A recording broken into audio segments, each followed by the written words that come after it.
Welcome to the Grappling Grappling Rewind Podcast.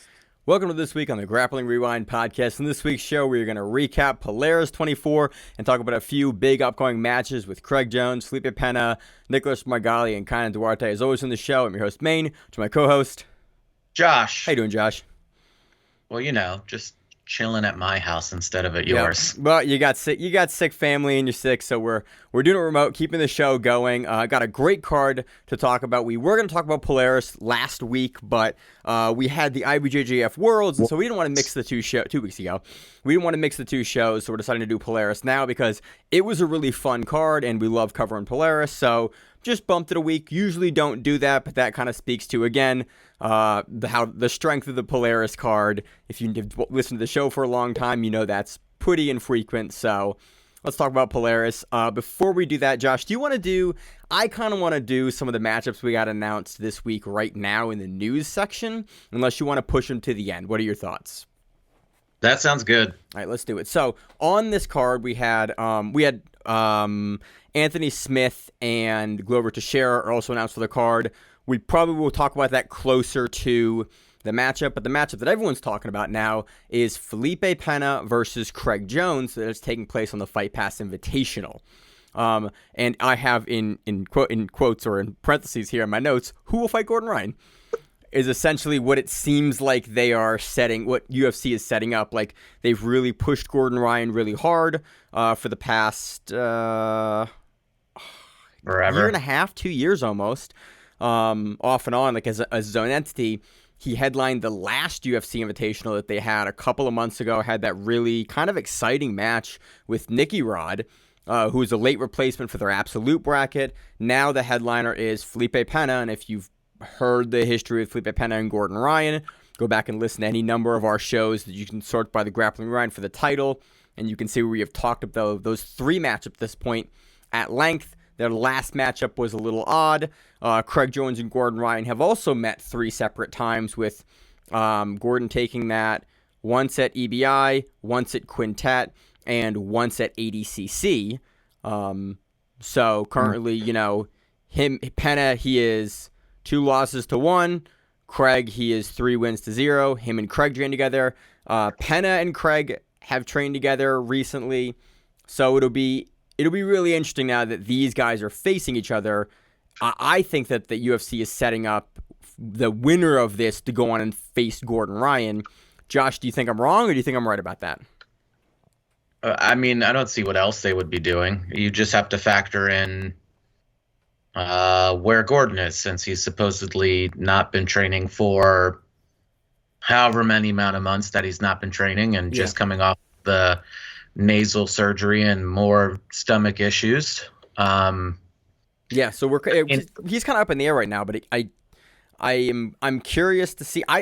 Until he says he's not coming back, I assume that he's going to go through this stint of medical illnesses, surgeries, and then come back. Are you getting the inclination from what he's posting that he's not going to come back? What do you think? I don't think anything of that, because if he doesn't come back, he is then irrelevant. Yeah. Like, he leaves at the very top, but he becomes irrelevant after 6-8 months, because if he's not doing anything other than being a coach, like he might turn into like a Danaher, where he becomes like a prolific coach, but as a competitor, it's like that's where it stops. Yeah, was his last match, and then that's it. Yeah, UFC, jiu-jitsu and MMA both kind of really, once you retire and you stop competing, it's been a year, you really fall out of. You're not competing anymore, so you fall out of the discussion, and it'll be interesting to see. I don't think he's doing that either, and he's going that route either. But I know seeing this matchup on that card, on the UFC Invitational, with how hard they pushed Gordon before, and the history that these two guys have with Gordon in the first place, it screams to me that they're going to set these guys up to face Gordon, whoever the winner is. Who do you think takes this, Pena or Craig? I mean, it's weird that Pena has just been training with Craig, like, what, 3 months ago? Or something like that? Like that? Yeah. like pretty much right before the Nicky Rod match almost. So maybe more than 3 months ago. Maybe that was like actually 6 or 7 months ago at this point. But it's been a time. I'm very curious. Like, I see a very clear pathway for Pena to take it. Craig has historically struggled a little bit with guys that are elite level that are bigger, on the bigger side. But then again, we saw how Pena looked at ADCC and kind of didn't look, Pena has not looked himself in some time either. And so it kind of gives me, I'm kind of more interested in this match than I would usually be, because maybe Pena's, sunsetting a bit of his elite career, and maybe Craig has a couple more years of that, and they're going to meet in the middle, and we're going to get a really, really competitive match. Or we can see kind of what historically Pena has done to really, really, really great leg lockers, like Craig Jones, who is one of the best leg lockers in the sport, and be able to shut it down with like the bear trap, or with the many ways that Pena shuts it down and work towards the back. I don't really know. I'm interested in the matchup though, which is nice and not super common for the UFC matchups. It'll be interesting to see for sure. I know Pena a few times has talked about doing MMA, so maybe he's just like having that connection with the UFC, so he can like just hop into like LFA or one of their feeder organizations and try to get to the UFC as quickly as possible. But I mean, we've seen that with like Rodolfo, whose no-gi and gi game are phenomenal, but his striking is still severely lacking. Yeah, and you saw the cardio. His cardio Right. had a little bit of a problem in that one of his last fights. Or what we just saw with Beneil Dariush. Yeah, who looked like he should not have been in that match. there's that. So I know I'm curious about it. I think all those are good takeaways. I love Craig. I would love to see Craig take it. It is a rough match for him, but For sure. given that both guys are recently training together, I'm down for the match. And Craig's been doing a lot of podcasts recently as well, kind of giving more insight into where he is in his career and more of where he is training and what matches he's looking for, and kind of his thought process for the selection of the matches that he takes in the first place. So I'm down for it, man. It should be fun. And Glover and Anthony Smith should also be fun in its own respect. I think Glover smashes. Oh yeah, I do too. But it should be interesting. Smith has 5-6 years on Smith, so kind of see where he is. So other match that got announced that'll be a lot of fun before we get into the meat of the show, which is Polaris, is Nicholas Meregali versus Kaynan Duarte, headlining Who's Number One, and it's in nogi. Which is interesting. I guess they couldn't convince Duarte to take him on in the gi. do gi or they were just like, we don't want another gi headlining match. Yeah. Maybe they had metrics and it said like nobody really watched, and after that match happened with oh crap, I just forgot his name. The gi match that just happened with Meregali. I'm stalling for time too, Josh, and it's killing me because I can't. I'm struggling to remember. Pedro. Yeah, Pedro Marino. Thank you. Yeah, there we go. Jesus. Exactly. It's that kind of week for us, apparently. You saw Mourinho like with that first bit of offense that he had that people were like, oh, it might happen. And then after that, Meregali just settled in and crushed.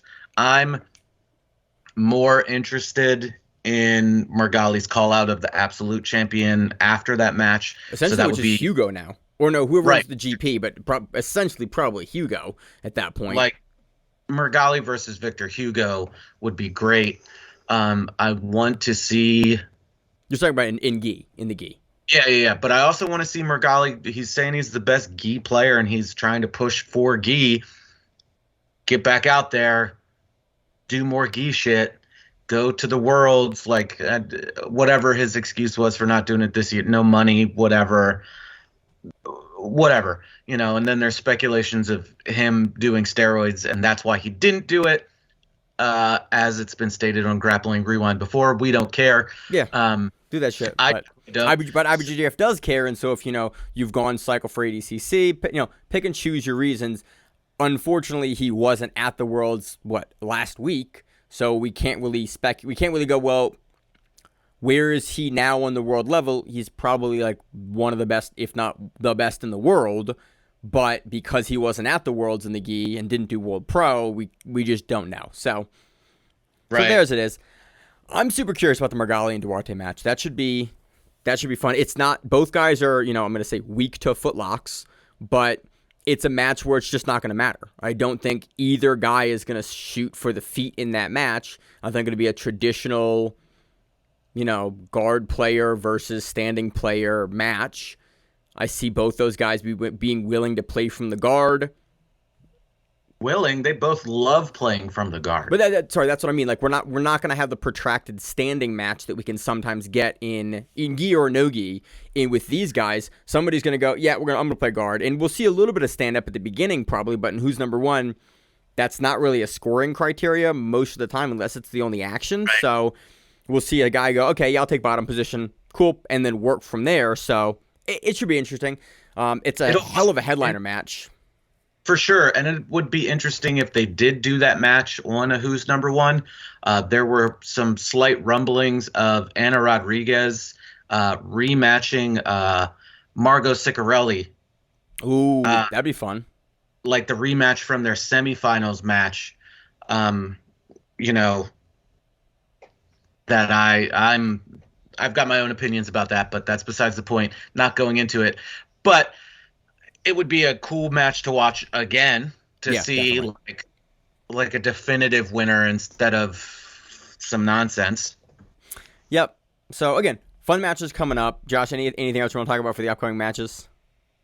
We're gonna break them down as they come up, and you'll probably we'll do most of an episode on kind of previewing them when they do come up. But I wanted to talk about them now because again, it's rare we get big matchups like this announced, and so they deserve some time at the beginning here.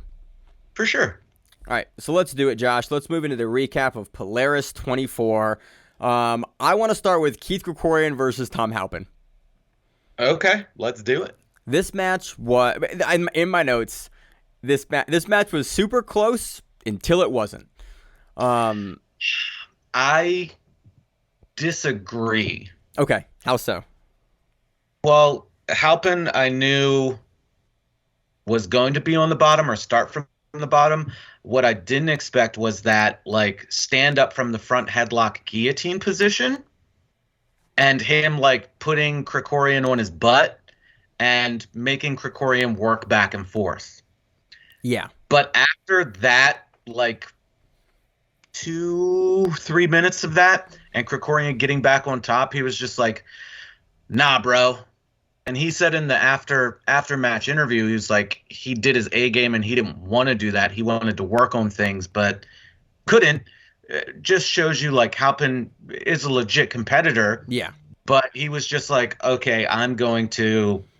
I kind of got to impose my A game now because working the things that I wanted to work going into this match against Halpin, Halpin's good enough where I suddenly can't do that. I've got to shift gears. And that's one thing I like about Keith and kind of watching his career progress is that he's a guy that's willing to make changes to his game and to his mentality for how he approaches matchups. And again, in the interview I did with him after he won ADCC Trials finally, he talked about that. So it's cool, again, to see that be a consistent thing that he's doing at this level of going into a Polaris match with a game that's not necessarily your A game on the way and going, okay, and in the match going, I need to make a switch here.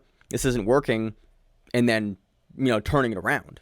And then, hopping off to the side and then going, okay, it's time to sequence right to the back. Yeah. Both those sequences to the back were beautiful. The first sequence that he countered, basically, like you said, gets in the front headlock, when Halpin puts him in the front headlock, and then Halpin sort of gets him down, and then from the side here, he basically turns almost immediately, kind of threads his arm through and scoops over to get through the guard and start to fight onto the back. Halpin does a great job of retaining his guard, and the Krikorian kind of gets up again And then I was impressed with like I called it on my note, like a swinging outside guard pass. It's not really like a long step pass. What are you saying? He just kind of stepped around on the out edge of it and just went by, and then did what something that I really enjoy doing nowadays, not obviously at the same level that he's doing it, but it's just like forcing that turn away and taking the back from it. You get behind their hips and you turn their hips down, where it's like if you, as the person having your guard passed, as you go to turn, if you lift your hips up, the person pushing your hips and passing can just immediately force you into turtle, and there's a big space you can throw the hook in. And if you don't maintain consistent pressure, well, then they can put more pressure on you and just force you to lay into side control and then get behind your shoulders and push you over. So it's this great kind of combination of, if you can get their hip up high, exactly like Krikorian does in this pass, because of the way he punches kind of the far side underhook or between the legs there, you end up with an ability to immediately take the back if you're quick enough to track the opponent's motion. Yeah, it's this thing I've been seeing. A lot of the guys at the highest level do really consistently, is they get and they turn that hip as they're passing to force the turtle. Yeah, and then like it was funny because you hear commentary as Keith snakes his arm around and starts to go for the choke. They were like, "It's not really like a mandible crush right now. I don't think it's tight enough." But and then he tapped like almost right after he had it. I think they had a different. I think they had a side angle. Because we were the video we were seeing was like straight on, and I was looking on. I was like, "This looks tight as shit." And and that was sort of thing. The commentary, they seemed for a couple of different matches to have like a sideways angle where the video had a much better angle on broadcast. Right. But yeah, Keith gets right under not under anything, gets over the face and just kind of goes, "It's time," and crushes in and just gets the finish. Pressure him. Yeah.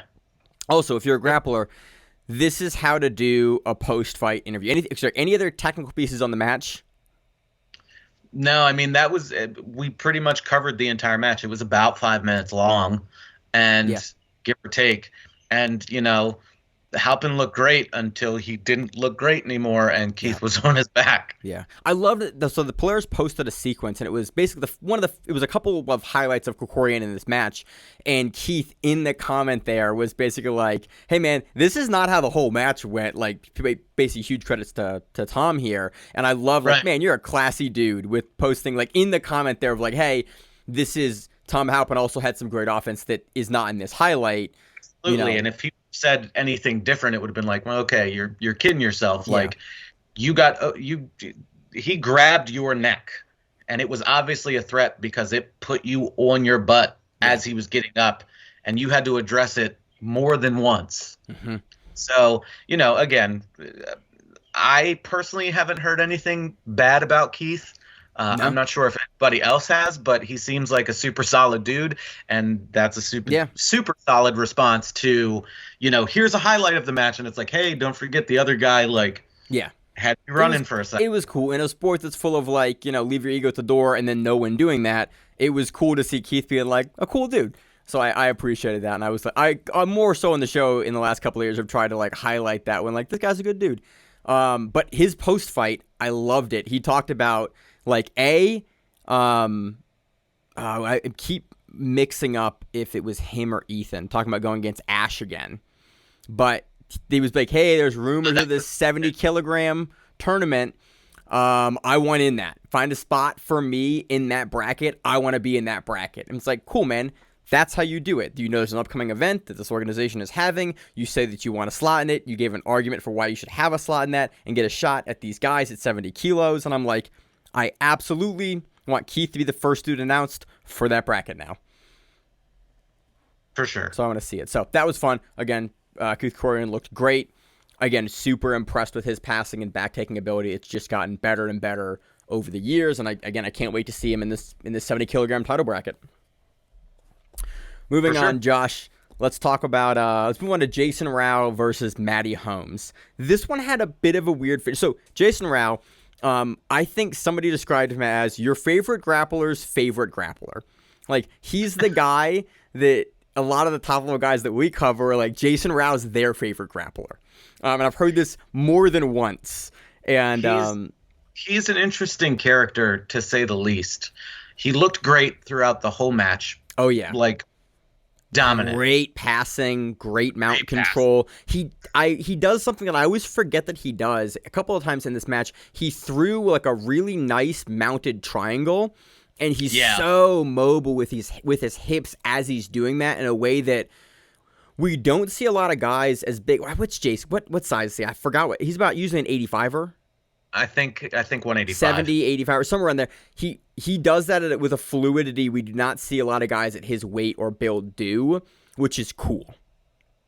Yeah, like short of like the Rotolos, like you don't see a lot of. They don't count.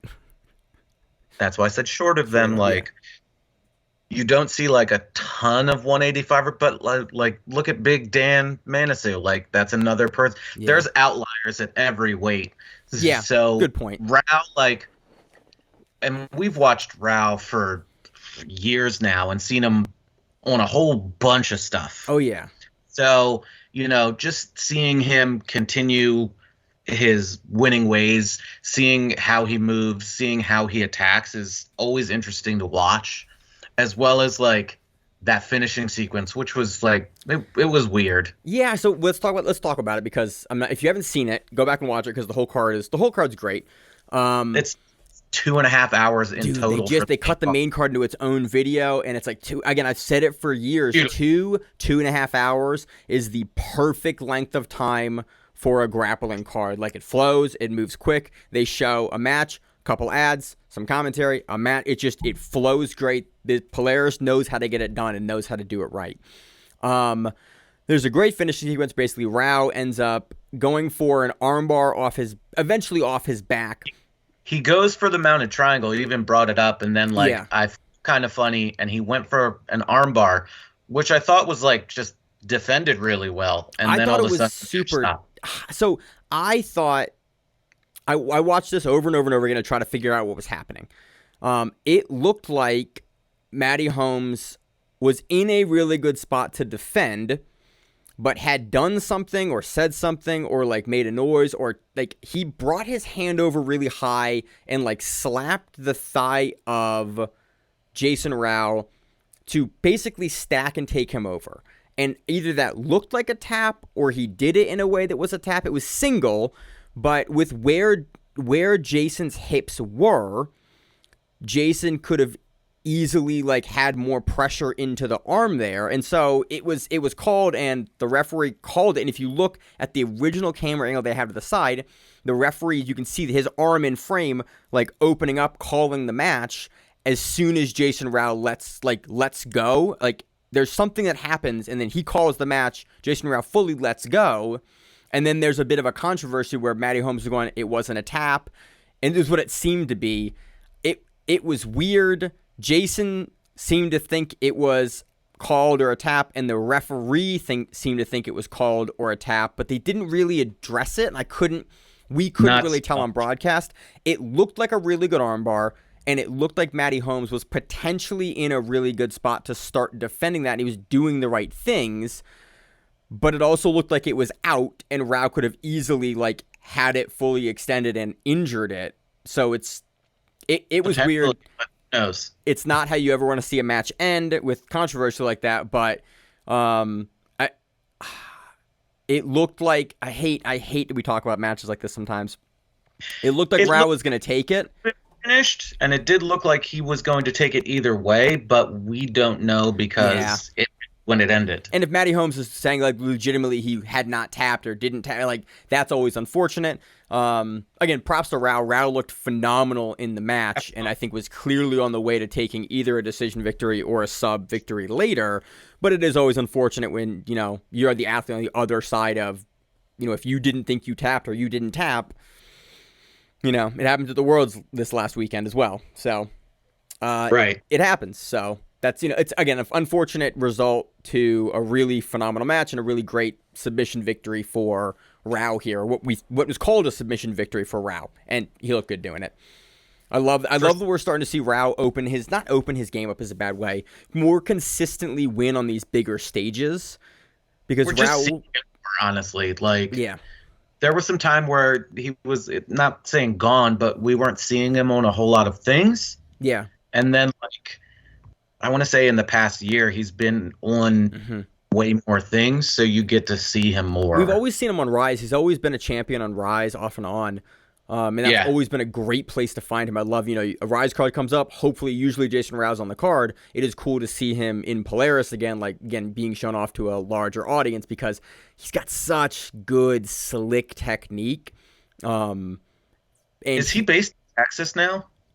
No, he's New York, I think, still. I think he's still New York BJJ.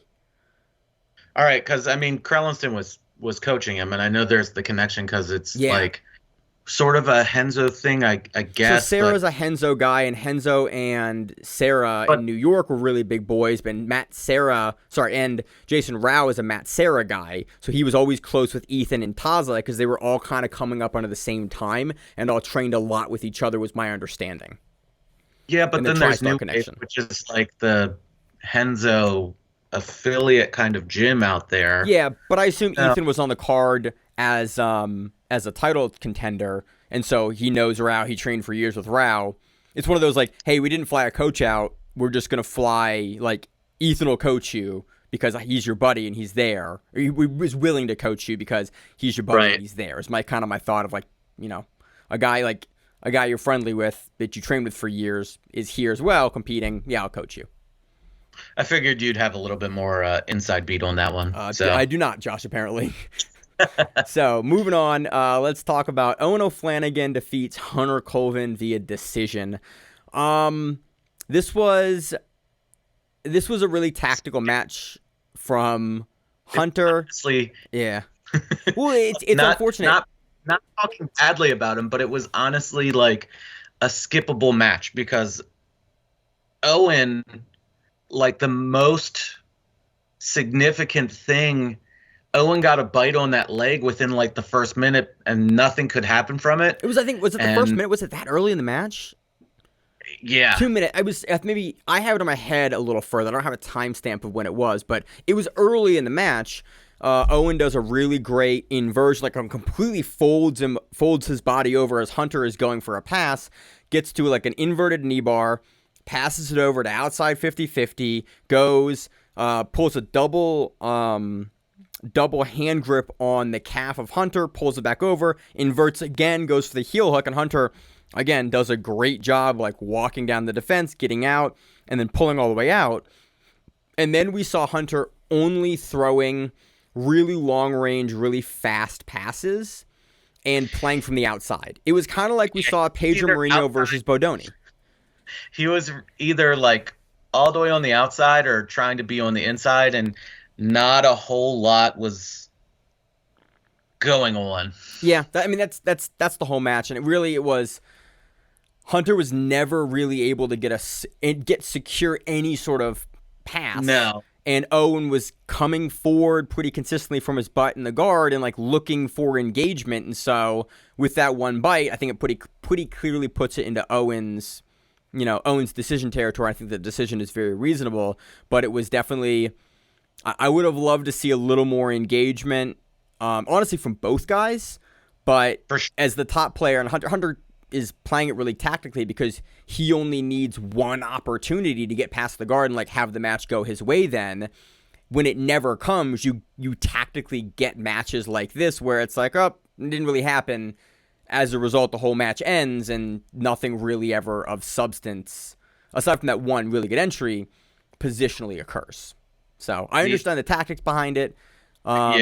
Just wasn't necessarily, there's not a lot for me to take away and glean from it. Not as viewer friendly.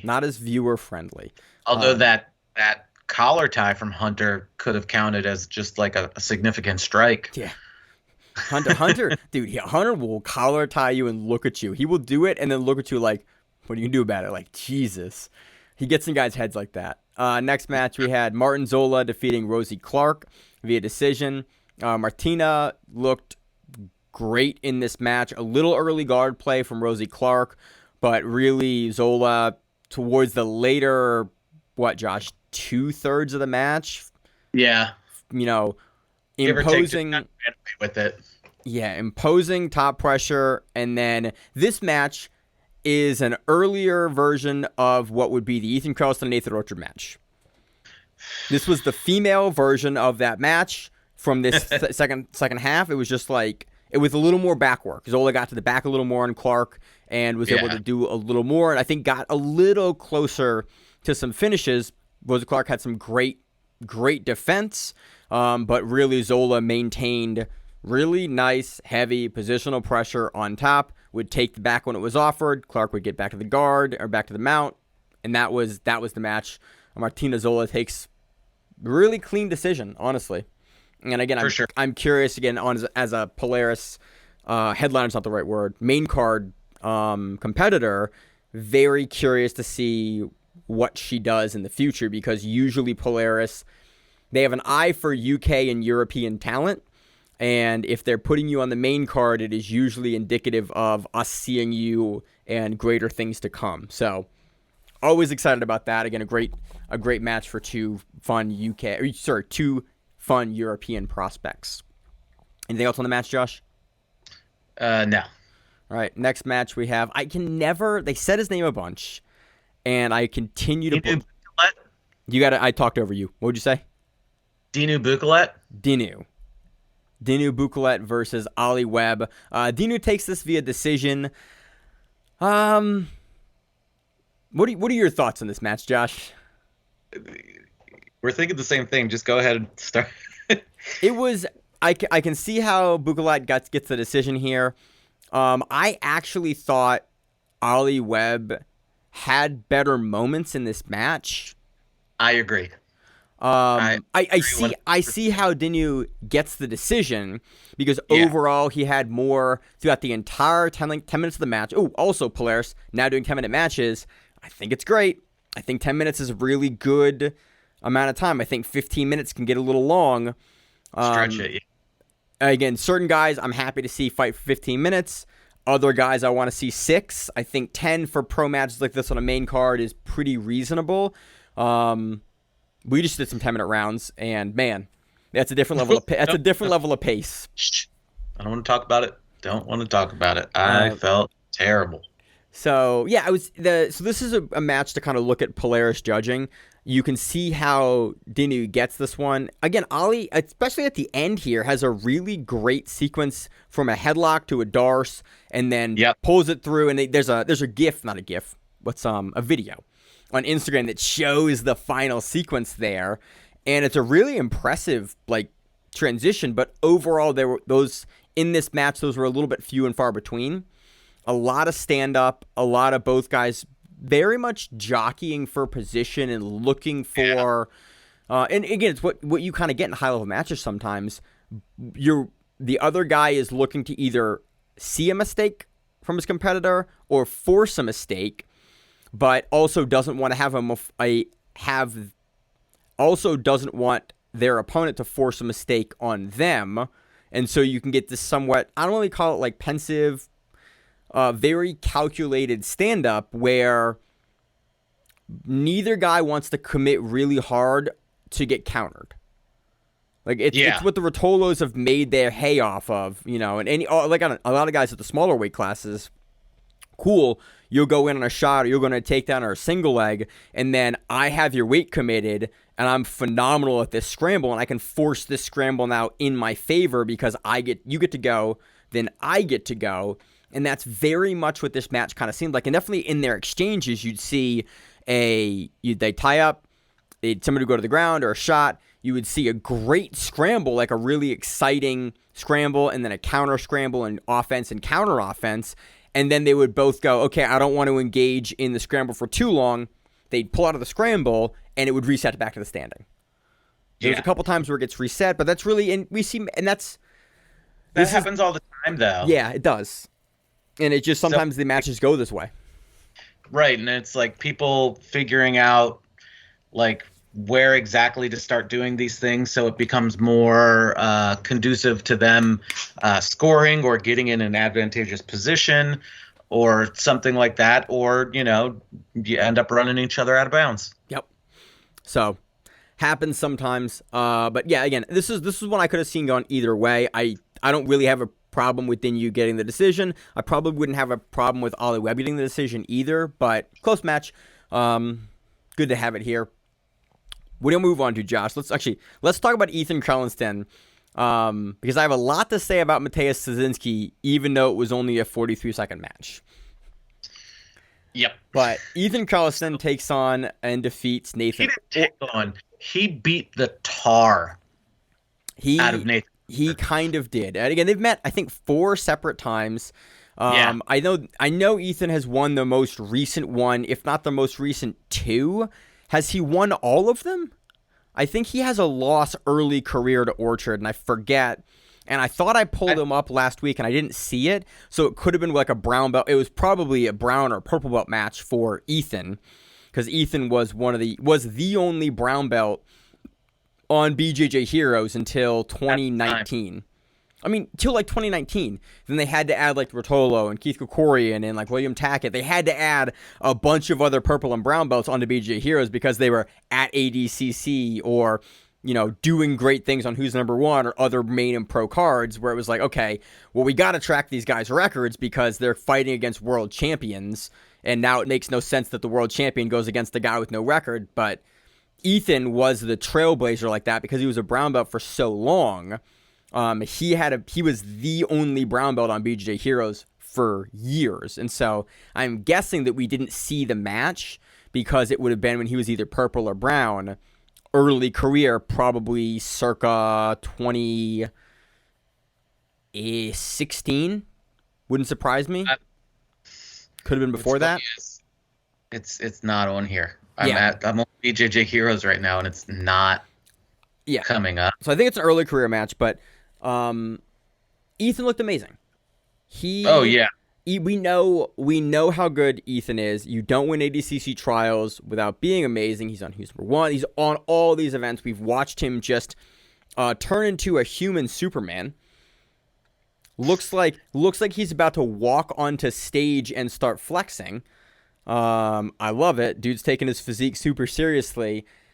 He plays a really interesting... So he gets past Orchard's guard, and he dominates from top position. He's never able to get Orchard's back, but he dominates the match from top position. He tried.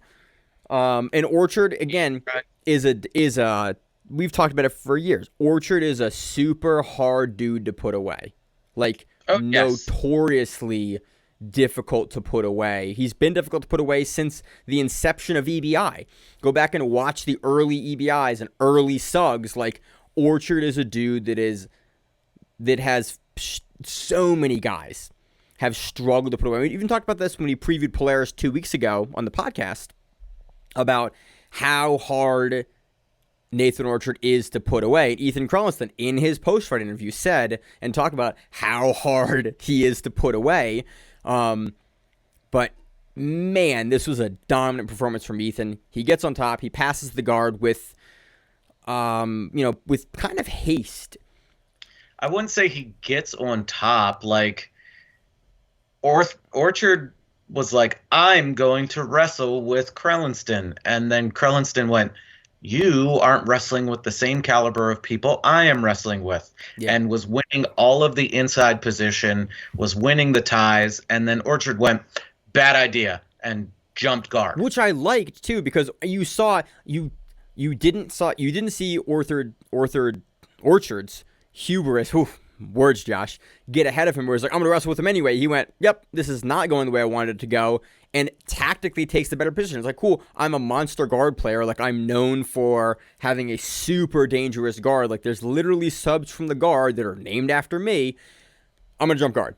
And I thought tactically it was a good decision. For Crelinsten's swole-ass physique, he just was like, I'm just going to stand here until you let go, and then I am going to breeze by your guard. And, Orchard had his times where he was trying to pull through and re-guarded a little bit, but at no point until the end of the match do you really see Crelinsten breathing heavy. And then after they separate, like, you see, like, Crelinsten, like, huh, and then he's, like, breathing heavy a little bit. But he was just all over him. And the fact that he tried to smother him with just his hand for like 3 minutes. That's some Wagner Hosha shit, and we love it. Yo, that shit was rude and not rude at the same time.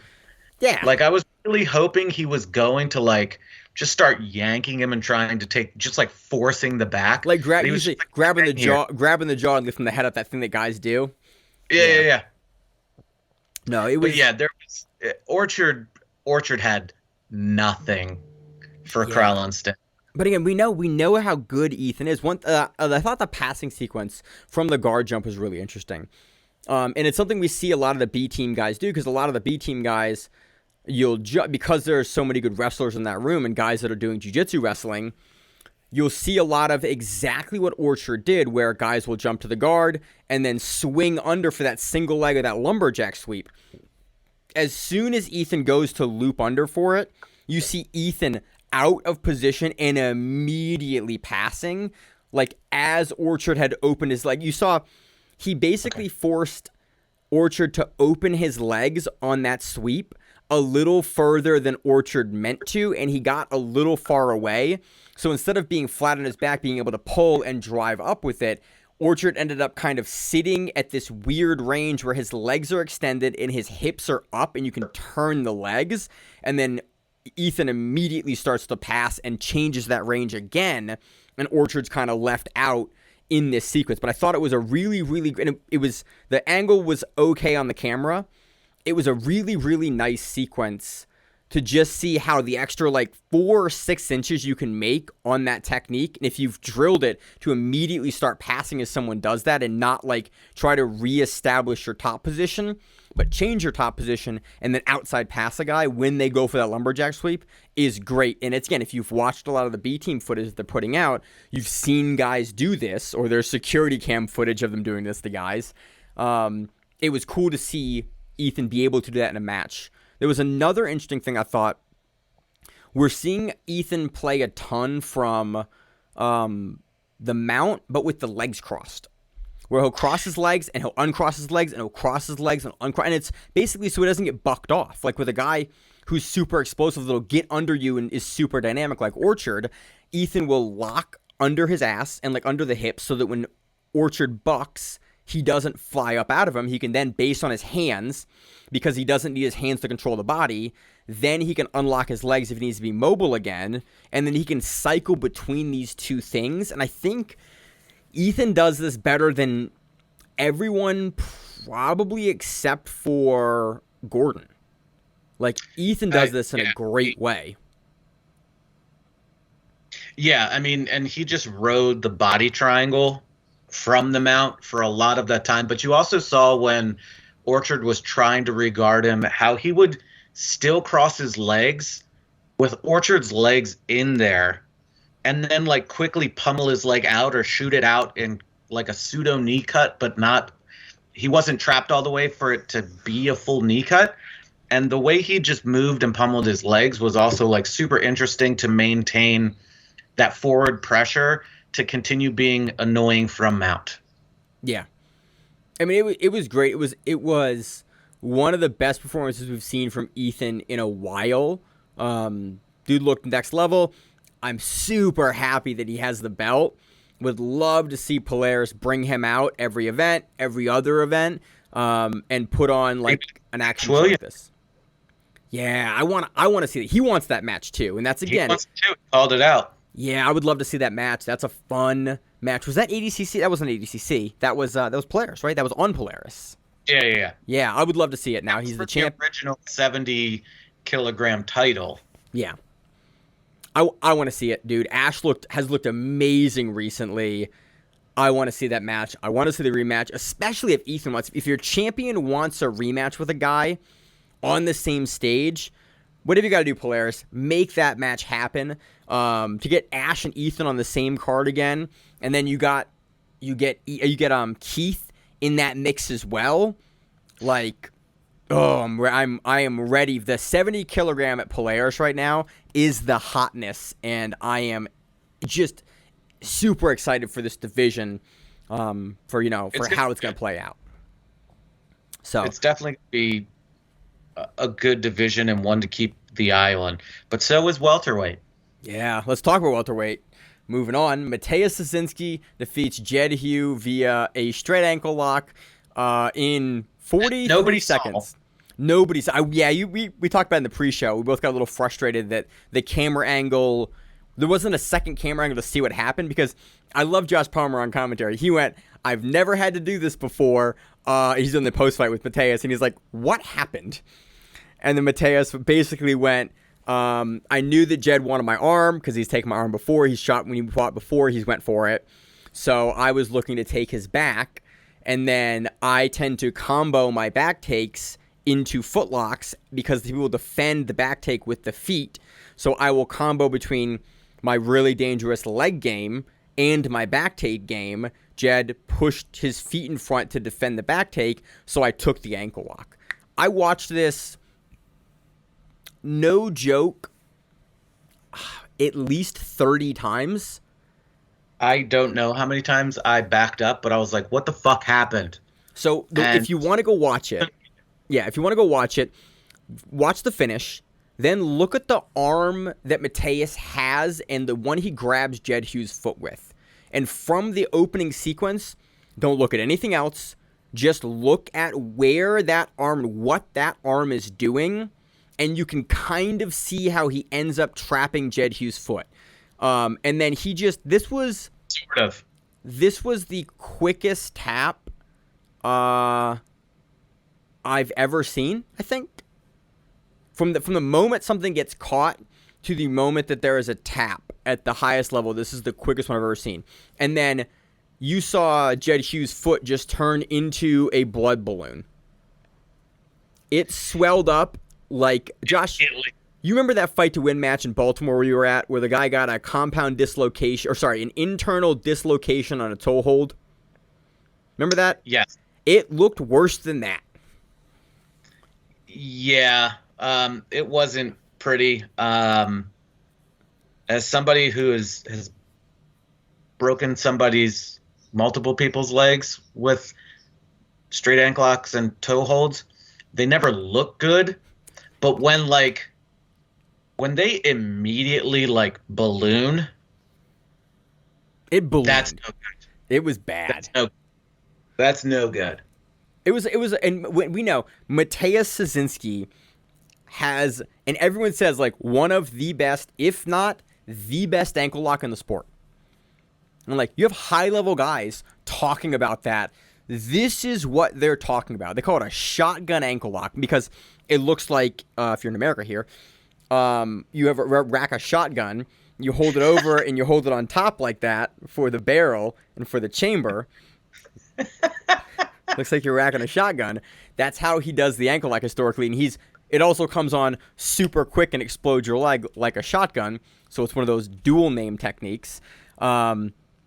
He's amazing at it, and this match shows you why we're not high level. It's like, hey man, this happens at the high level.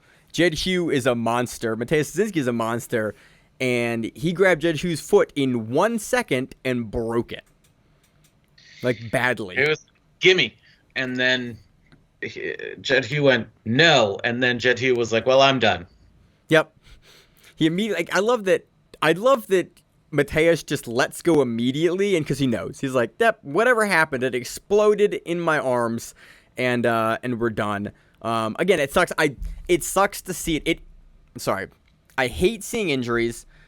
It is interesting to see a super fast sub like this because it's unique. I do hope that Jed Hue can heal up from this as quickly as possible because I like seeing his game and I love seeing him on Polaris and a lot of the other UK cards and events. So again, it sucks to see a guy at this level get injured. But it is also wild to see just how proficient Mateusz Szczecinski is. Miranda calls him Polish Mateusz. How proficient he is at this technique, and the hype is real on that dude. He's now the welterweight champion at Polaris. Who did he call out? Do you remember? Everybody? I don't know. I can't remember. I don't have it written in my notes here about. That's what I didn't take notes on because I was still confused about how he finished that footlock. Yeah. So again, I don't know who wants to fight him now, but I love grapplers because there's 18 guys at the top level that went, oh cool, he broke. Yeah, I want that guy next immediately. He has hype now. I want to block that footlock. Yeah. So that was Polaris, man. 43-second main event. That's how you do it. Mateusz Szczecinski, Ethan Crelinsten walking out with new titles. Mateusz taking the welterweight title at 170. Ethan taking the lightweight title at 155. Great event. I love Polaris. I love the pacing on their cards. It is one of few events that we cover that just feels professional through and through. Josh Palmer on commentary, Dan Strauss on commentary. Like, it always is good. It's well put together. The matchups are good. Can't say enough about Polaris. I would absolutely love to get over to the UK to watch a Polaris live. The crowd seems good. You know, overall, love what Polaris is doing over there in the UK, showcasing European talent. For sure. Any closing thoughts, Josh? It was good. Can't wait till Polaris 25. Yep, me too.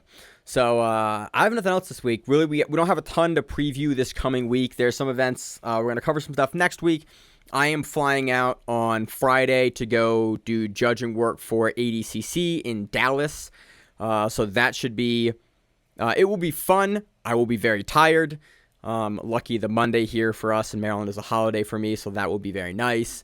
But that's what I'm prepping for. So it's basically just gone from, my mind is full of rules right now. I've gone from Worlds last week. I've gone from Polaris week before on the preview to Worlds last week and doing the Worlds show to then ADCC this week. And I have to like hit the eject button on all of my IBJJF like rules and regs of like, it doesn't count. And going back, and I've watched the rules video again for ADCC to go and do the judging work. So it should be fun. Costa Mesa was a lot of fun. Vegas was a lot of fun. So again, going out to do another event, that is where my head is at. And now I have to edit the podcast. What do you got going on this week, Josh? Anything fun? I like how you said this coming Monday in Maryland is a holiday.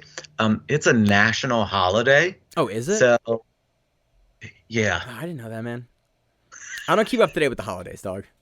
They just sneak it. Josh, I learned today what week we were in, and that Monday, I put it on my calendar at work today, that it was like, oh, Monday's a holiday. Good to know. Like, I have 8 hours of training scheduled on Tuesday for work. And that Monday, I was like, oh, I'm going to get in Monday. And then Tuesday's all the training. It's like, nope, no Monday. I just get to go to these trainings Tuesday. I get into work 2.5 hours early on Tuesday. So that will be fun. I also like that you're like, I'm getting ready for the ADCC rules.